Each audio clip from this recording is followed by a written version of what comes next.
Assalamualaikum warahmatullahi ta'ala wabarakatuh everyone. Peace be upon you. My name is Muhaimien Bin Wan Noh, and today I will share with you the topic change according to the perception of the Quran and Sunnah. In the entire history of humanity, nothing has ever brought change to the world like Islam. The message of the final prophet, may peace and be blessing be upon him, Prophet Muhammad, only transformed a whole civilization, but the whole world. Even today, Islam stands out in its capacity to drive its followers to pursue worship, purity, and generosity in a world full of capitalism and distraction. We are not the first generation to be tempted by greed and pleasure. In fact, these troubles go back as far as Adam and Eve. May peace be upon them. However, Islam enables its followers to break free from sinful temptation and to pursue a life of serving Allah, our Creator. Of course, what is about Islam that enables this, and how can we use it our daily life to generate positive change in ourselves and others? First one, we start with Iman. I recently came across a hadith of Aisha radiallahu anha, which made this important matter clear to me. Aisha was approached by somebody who asked about the order of the Surah Al-Quran.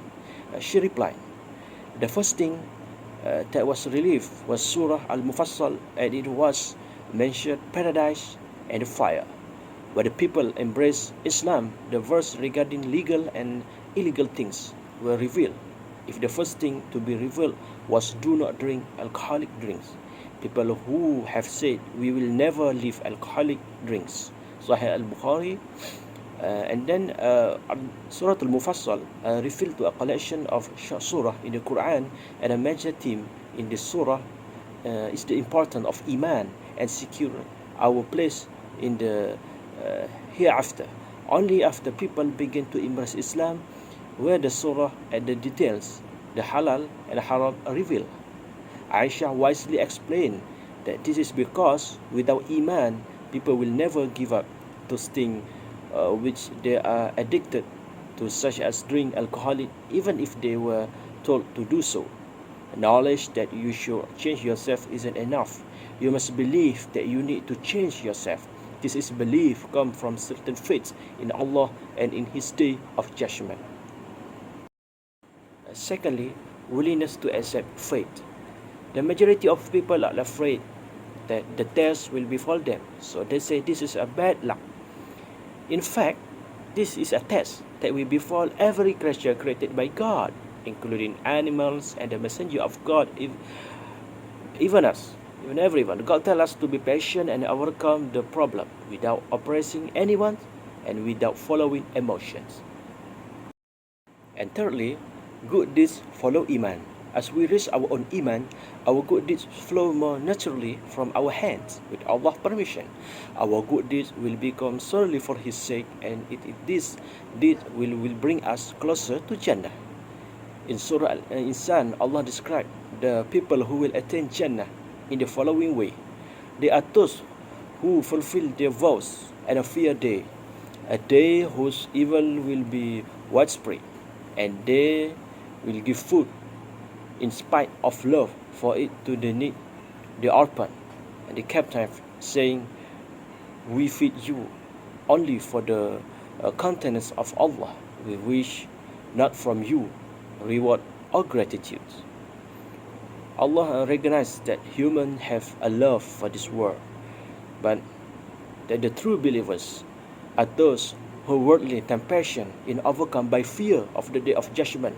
These believers focus their life and deeds for pleasing Allah, rather than seeking to gain respect of His creation. Nextly, positive change is a journey until our death. While humans vary by their piety, every soul falls short of perfection. There is a room for improvement in all of us, and this continuous push to better ourselves should be until our death. The death takes people suddenly, so we must like asking ourselves, am I ready to answer to Allah? If not, today is the time to change, for no souls know in which land it will be. Lastly, motivating positive change in others. As Muslim, each one of us is a member of many communities, whatever it is our family, our country, or the Ummah. There's a bond between us that spans the whole world. We should also care about encouraging positive change those in our communities, but how should we approach this matter? The Quran tells us, truly Allah will not change the condition of people as long as they do not change their state themselves. Here Allah informs us that positive change starts with individuals, a community, engaging in sincere effort to purity themselves. We all have a role to play in this, but motivating change in society is no simple matter. When I see people giving da'wah or other motivating Islam speeches, they are often filled with aggressive reminder of what is halal and what is haram. However, if we think back to the wise word of Aisha, this way was never the way of Islam. Islam starts by teaching us have iman and fear Allah. As we have this obedience to His law should follow naturally. If we are seeking to improve the piety of our family or community, the best thing we can do is to encourage iman, not remind them of the rules. Thank you for listening to me, sharing my presentation with all of you. And if there are mistakes for me to improve or the misinformation, please tell me. That's all from me. Thank you very much. Until we meet again. Assalamualaikum warahmatullahi taala wabarakatuh.